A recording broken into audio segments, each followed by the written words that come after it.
का स्वागत है। राजनीति विज्ञान की इस क्लास में हम जो बिंदु पढ़ने जा रहे हैं उसका नाम है संविधान का निर्माण। तो आप देख पा रहे हो यहाँ पर संविधान के निर्माण के विषय के अंदर हम चर्चा करेंगे कि किस प्रकार से संविधान का निर्माण किया गया था और उसकी जो प्रारंभिक अवस्था थी संविधान निर्माण की, वहाँ से उसकी अवस्था वो शुरू होती है। तो इसमें जो हम लेकर के चले हैं राजनीति शास्त्र का ये आधार बिंदु रहेगा, क्योंकि हम जो राजनीतिक संविधान पढ़ते हैं तो उसके अंदर सबसे पहले निर्माण की प्रक्रिया आती है कि कौन सी सभा बनी थी, सभा के अंदर कौन कौन व्यक्ति थे और कहाँ से ये निर्माण की प्रक्रिया शुरू होती है।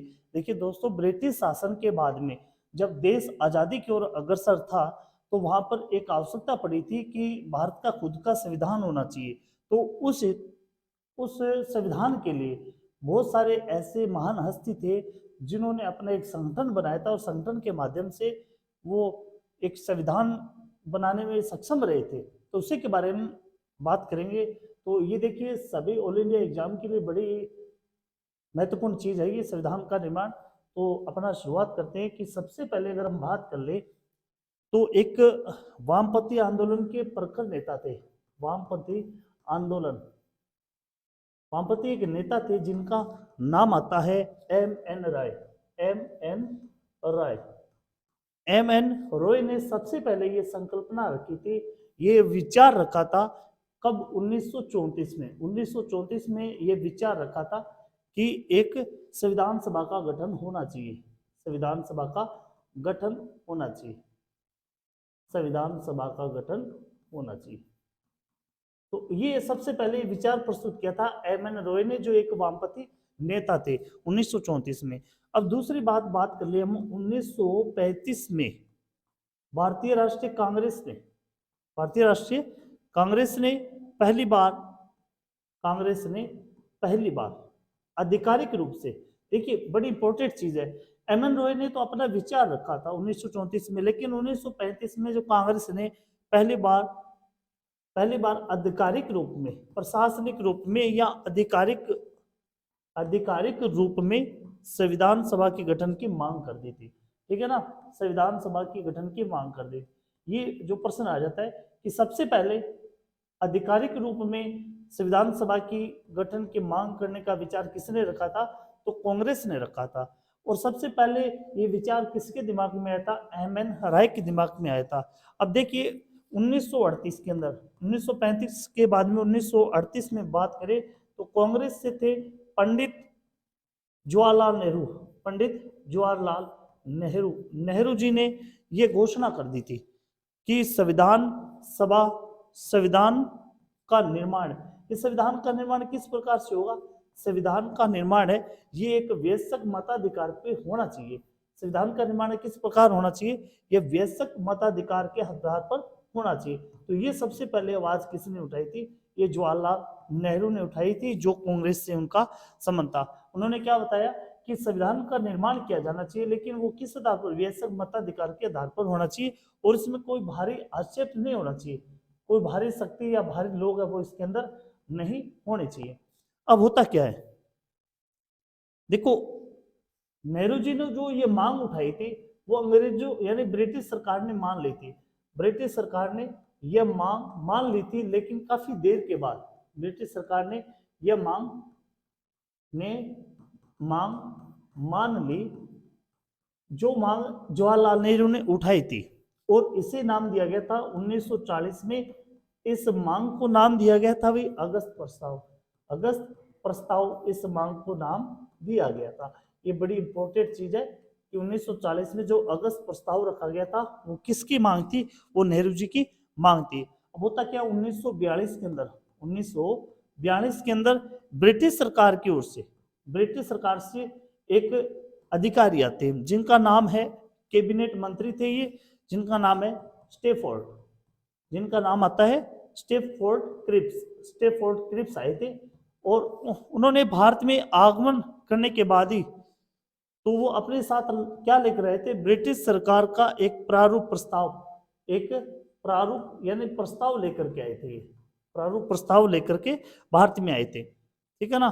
तो इस संविधान को ये दूसरे विश्व युद्ध के बाद अपनाया जाना था, लेकिन इस जो ये प्रस्ताव लेकर के आए थे, इस प्रस्ताव की अवहेलना कर दी थी किसने? मुस्लिम लीग ने। मुस्लिम लीग ने यह प्रस्ताव नहीं माना था। क्यों नहीं माना था? क्योंकि मुस्लिम लीग ये चाहती थी कि भारत का विभाजन हो और जो है मुस्लिम वर्ग के लोग हैं वो उनका राज्य वो अलग हो जाना चाहिए।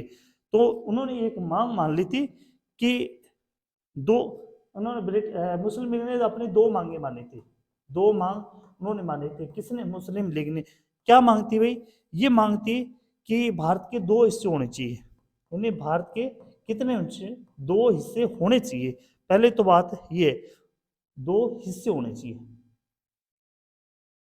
देखिए यहाँ पर थोड़ा सा, दो हिस्से होने चाहिए और प्रत्येक का क्या होगा? संविधान अलग अलग हो।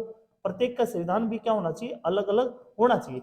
ये किसकी मांग थी भी? मुस्लिम लीग की स्थापना ये मांग की थी।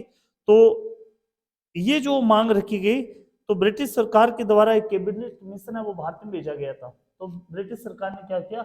एक कैबिनेट मिशन भेजा था।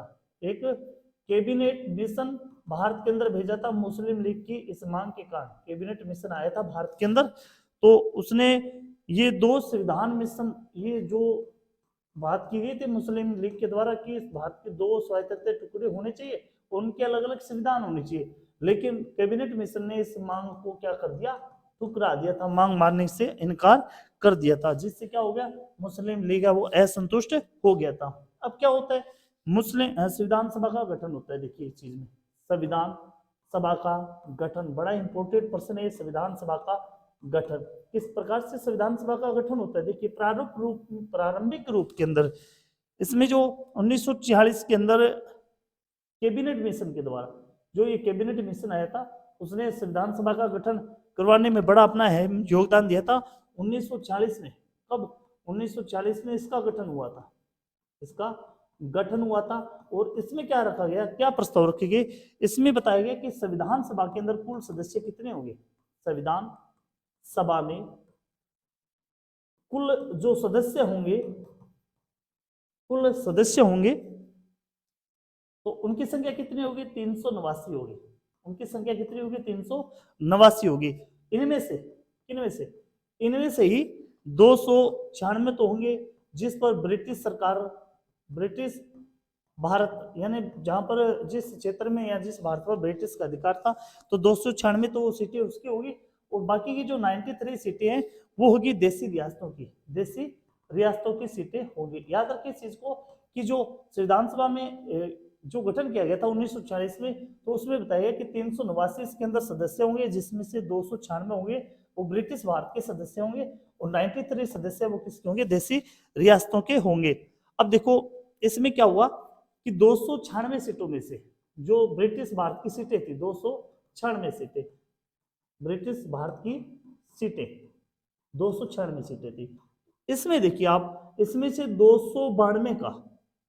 292 सदस्यों का चयन, 292 सदस्यों का चयन होना था। किसमें से?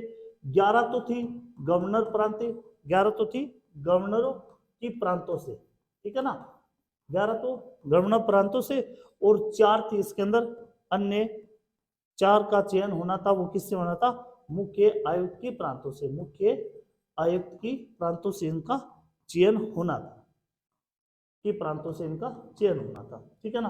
अब आगे देखिए इस चीज में जो देसी रियासतें थी, जो 93 सीटें दी गई थी देसी रियासतों को, वो किस हिसाब से दी गई थी? वो जनसंख्या के आधार पर। रियासतों को जो ये सीटें दी गई थी वो किस आधार पर? जनसंख्या के आधार पर। जनसंख्या के आधार पर उनके सीटों का आवंटन होना था। अब जनसंख्या सीधी सी बात कर ले कि 10 लाख लोगों पर, कितने लाख लोगों पर? 10 लाख लोगों पर एक सीट, 10 लाख लोगों पर कितनी थी? एक सीट है वो आवंटित की गई थी। अब देखिए जो ब्रिटिश प्रांत की आवंटित की गई सीटें थी, जो ब्रिटिश प्रांत ने जो सीटें आवंटित की थी, जो सीटें आवंटित की थी वो 3 समुदायों में की थी। 3 समुदाय कौन कौन से थे? एक तो था उसके अंदर मुस्लिम समुदाय, दूसरा जो था उसमें था सिख समुदाय और तीसरा था वो थे मुस्लिम और सिख को छोड़ करके अन्य समुदाय वाले लोग इसके अंदर आए थे, ठीक है ना?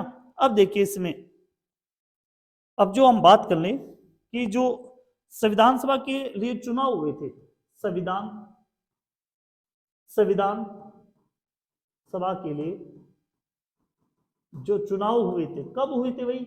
ये हुए थे भाई जुलाई अगस्त के अंदर। कब हुए थे?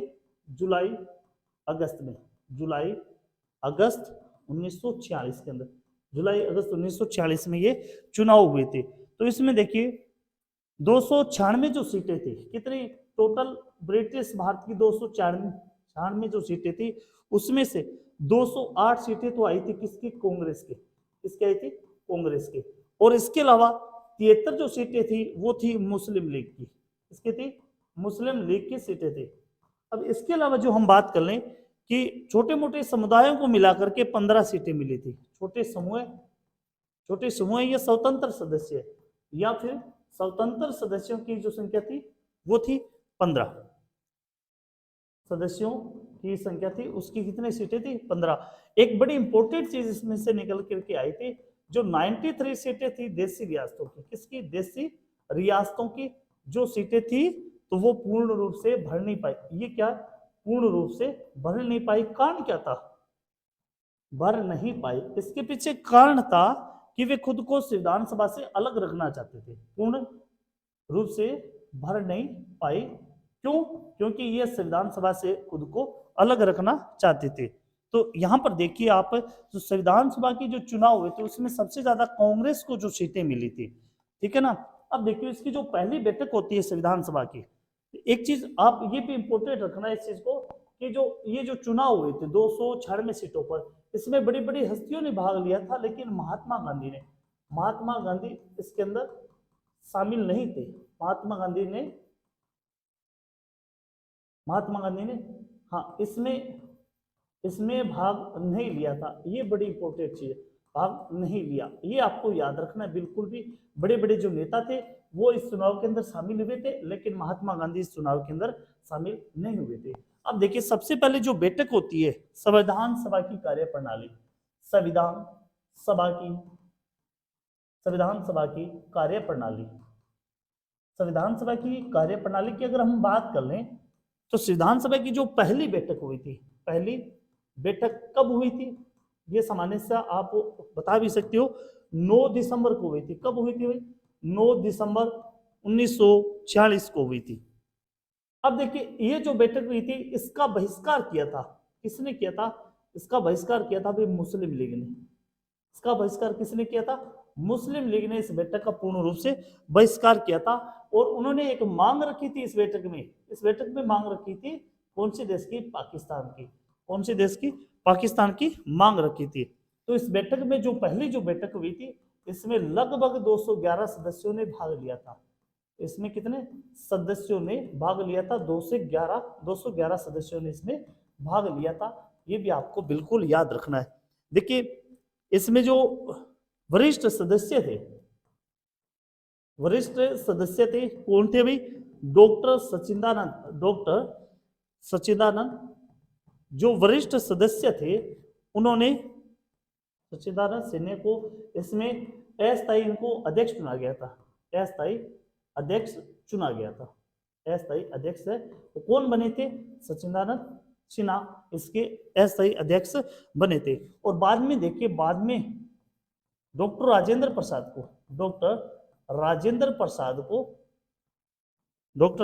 प्रसाद को इसमें स्थायी अध्यक्ष वो निर्वाचित किए गए। स्थायी अध्यक्ष वो निर्वाचित हुए थे। इसमें 2 उपाध्यक्ष भी थे, 2 इसके अंदर उपाध्यक्ष भी थे। जो कौन कौन थे?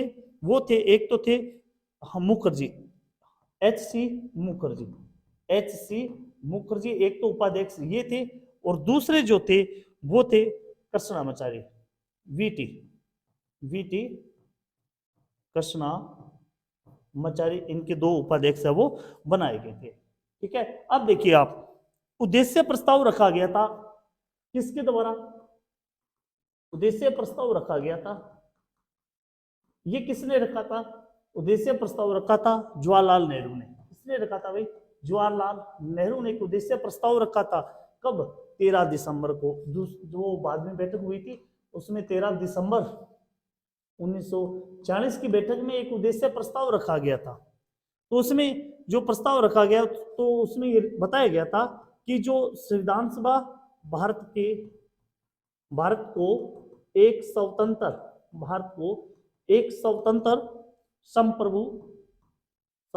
संप्रभु गणराज्य गणराज्य घोषित करती है। ये जो बात लिखी गई थी वो कौन सी बैठक में, वो 13 दिसंबर के अंदर ये लिखी गई।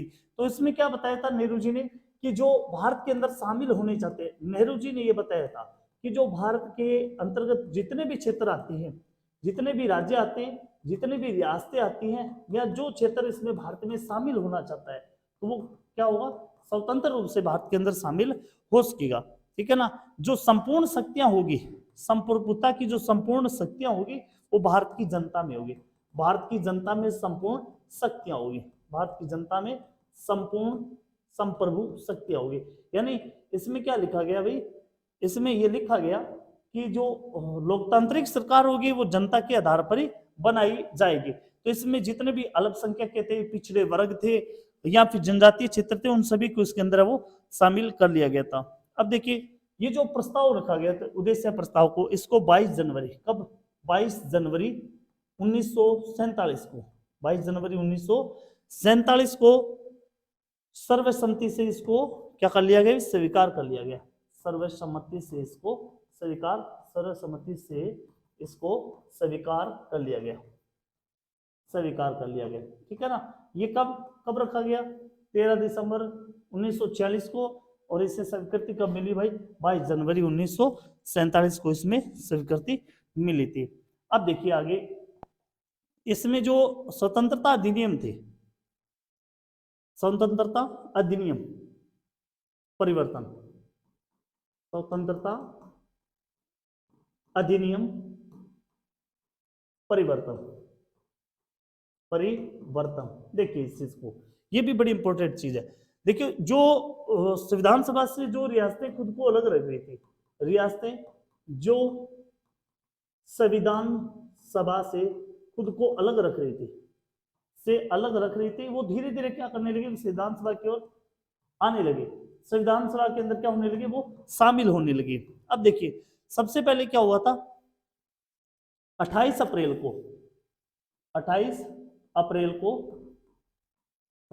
1947 की बात हो रही है। इसमें जो 6 राज्य थे, 6 राज्य इसके अंदर सबसे पहले शामिल हो गए थे संविधान सभा के अंदर, ठीक है ना। अब एक माउंटबेटन योजना आई थी, तो 3 जून 1947 को, याद रखिए इस चीज को, 3 जून 1947 को माउंटबेटन योजना। देखिए ये जो योजना थी, इसमें भारत की 2 भाग किए गए थे माउंटबेटन योजना को, ठीक है ना। माउंटबेटन योजना इसी के आधार पर क्या हुआ था भाई, इसी के आधार पर 2 भाग किए गए थे भारत के। तो यहां पर देखिए सबसे जो इंपॉर्टेंट चीज है इस योजना के तहत, देखिए इसमें एक 1947 के अंदर ये अधिनियम था, भारतीय स्वतंत्रता अधिनियम। इसमें कुछ शर्तें रखी गई थी, कुछ प्रावधान रखे गए थे, इसमें कुछ परिवर्तन किए गए थे। तो क्या परिवर्तन थे इसके अंदर, देखिए सबसे पहले कि सभा को पूरी तरह से संप्रभु निकाय बनाया गया था। सभा को पूरी तरह से संप्रभु निकाय बनाया गया था। निकाय क्या होता है, निकाय बनाया गया था जो क्या करेगा, जो स्वेच्छा से कोई भी संविधान बना सकती है। या फिर इस अधिनियम में सभा को ब्रिटिश संसद द्वारा भारत के संबंध में बनाए गए किसी भी कानून को समाप्त करना, कानून को बनाना या समाप्त करना, ये अधिकार है वो दिया गया था संविधान सभा को, ठीक है ना। दूसरी चीज क्या है, दूसरी इसके अंदर रखी गई भी, संविधान सभा एक विधायिका भी बन गई,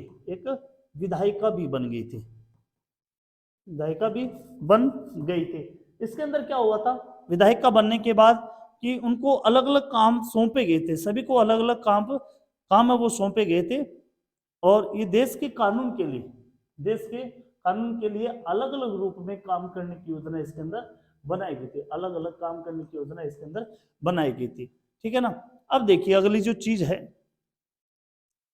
अब देखिए एक चीज और है कि जब भी बैठक होती थी संविधान सभा की, जब भी बैठक होती थी संविधान सभा की, तो इनके जो अध्यक्ष बनते थे, अध्यक्ष बनते थे, अध्यक्ष बनते थे, अध्यक्ष थे वो थे डॉक्टर राजेंद्र प्रसाद, डॉक्टर राजेंद्र प्रसाद। लेकिन जब विधायिका की बात आती थी, जब विधायिका के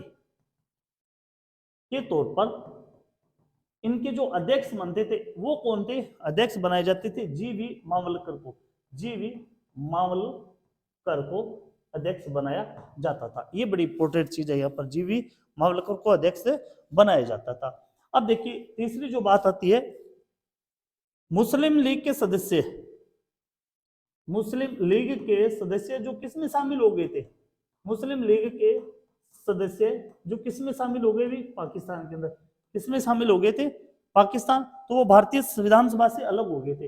ये जो पाकिस्तान में मिलने के कारण ये क्या हो गए, भारतीय संविधान से अलग हो गए थे, भारतीय संविधान से अलग हो गए, संविधान से अलग हो गए। ठीक है ना, भारतीय संविधान से अलग हो गए थे। तो सदस्यों की कुल संख्या 389 थी तब। तो जब ये मुस्लिम लीग है अलग हो गई तो इनके सदस्यों की संख्या कितनी होगी, 299 हो गई। ठीक है ना, ये पहले थी, जब मुस्लिम लीग है वो अलग होने के कारण ये बाद में इसकी संख्या हो गई 299 हो गई थी। ठीक है ना, और वहीं पर देखिए आप, वहीं पर 299 से 299 जो संख्या थी उसमें से 229 थी ये ब्रिटिश भारत की, और 70 पहले देशी रियासतों के पास 93 थी, तो बाद में कितनी होगी भाई, 70 इसके अंदर हो गई थी संख्या।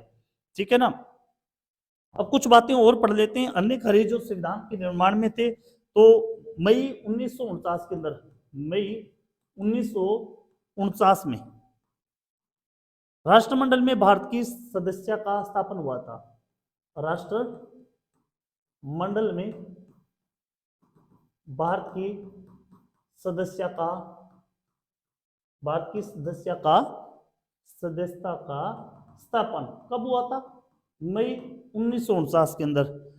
अब तिरंगे को कब अपनाया गया था, देखिए 22 जुलाई को, कब, 22 जुलाई 1947 को, 22 जुलाई, देखिए 15 अगस्त को देश आजाद होता है और 22 जुलाई 1947 को राष्ट्रीय ध्वज अपनाया गया था, राष्ट्रीय ध्वज अपना तिरंगा है, राष्ट्रीय ध्वज अपनाया गया था।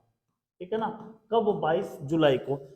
अब राष्ट्रीय गान को कब अपनाया गया, 24 जनवरी को, 24 जनवरी को, 24 जनवरी 1950 को, ये चीज याद रखिए आप, 24 जनवरी 1950 को राष्ट्रीय गान अपनाया गया था, राष्ट्रीय गान अपनाया गया था, अपनाया। और इसी दिन देखिए 24 जनवरी को राष्ट्रीय गान अपनाया जाना, और इसी दिन राष्ट्रीय गीत, राष्ट्रीय गीत जो बंकिम चंद्र चटर्जी ने लिखा था वो अपनाया गया। ठीक है ना, और इसी दिन बात कर ले हम, 24 जनवरी 1950 को ही डॉक्टर राजेंद्र प्रसाद, डॉक्टर राजेंद्र प्रसाद भारत के पहले राष्ट्रपति चुने गए थे। भारत, डॉक्टर राजेंद्र प्रसाद भारत के प्रथम राष्ट्रपति है वो चुने गए थे, प्रथम राष्ट्रपति चुने गए थे। ठीक है ना, ये चीज देखिए 22 जुलाई को राष्ट्रीय ध्वज अपनाया जाना, 24 जनवरी 1950 को राष्ट्रीय गान, राष्ट्रीय गीत, और डॉक्टर राजेंद्र प्रसाद का प्रथम राष्ट्रपति बनना, ये एक ही दिन हुआ था। देखिए संविधान निर्माण में कुल कितने समय लगा था, संविधान निर्माण में, संविधान निर्माण में कुल कितना समय लगा था, तो इसमें जो समय लगा था 2 साल का, 11 माह, 18 दिन, 18 दिन इनका समय लगा था। और जो संविधान निर्माता थे, संविधान निर्माताओं ने लगभग, संविधान निर्माताओं ने कितने देशों का अवलोकन किया, निर्माताओं ने लगभग 60 देशों का, लगभग कितने देशों का, 60 देशों के संविधानों का अवलोकन किया था। ठीक है ना, ये बड़ी इंपॉर्टेंट चीज है, का अवलोकन किया था, संविधान निर्माताओं ने लगभग 60 देशों के संविधानों का अवलोकन किया था, ठीक है ना। और इसके लिए जो 114 दिनों तक इस प्रारूप पर विचार किया गया था, ये भी इंपॉर्टेंट चीज है, प्रारूप पर विचार किया गया था। अब देखिए भैया, सबसे बड़ी सरल सी बात तो ये संविधान निर्माण, ये तो पढ़ते आ रहे कि 2 साल 11 में 18 दिन लगे, लेकिन जो संविधान निर्माता थे उन्होंने लगभग 60 देशों का संविधानों का अवलोकन किया और 114 दिनों तक इस प्रारूप पर विचार किया था, ठीक है ना। उस संविधान निर्माण में जो खर्चा आया था, संविधान निर्माण में खर्चा कितना आया था, ये भी पूछ लिया जाता है। तो खर्चा लगभग आया था 64 लाख रुपए, 64 लाख रुपए इस पर खर्चा आया था, ठीक है ना। 24 जनवरी को अंतिम जो बैठक हुई थी, अंतिम बैठक कब हुई थी? अंतिम जो बैठक हुई थी वो हुई थी 24 जनवरी को। 24 जनवरी जिस दिन राष्ट्रगान, राष्ट्रगीत और डॉक्टर राजेंद्र प्रसाद को क्या बनाया था? राष्ट्रपति। 24 जनवरी 1950 को अंतिम बैठक इसकी हुई थी। और इसके बाद में क्या हुआ था? 26 जनवरी 1950 से 1951-52 में प्रथम जो आम चुनाव हुए थे, आम चुनाव के बाद, आम चुनाव के बाद बनने वाली नई संसद का निर्माण हुआ था, नई संसद का निर्माण हुआ था। तो इस क्लास के अंदर हमने जो पढ़ा है कि संविधान निर्माण में किस प्रकार से संविधान निर्माताओं ने क्या कुछ किया था, शुरुआत से लेकर के यहाँ तक संसद बनाने तक की प्रक्रिया हमने सीख ली है। तो कल पढ़ेंगे हम संविधान सभा की कितनी समितियां थे, किस समिति के कौन अध्यक्ष बने थे। आपको ये क्लास अच्छी लगी तो लाइक और शेयर जरूर करें। जय हिंद।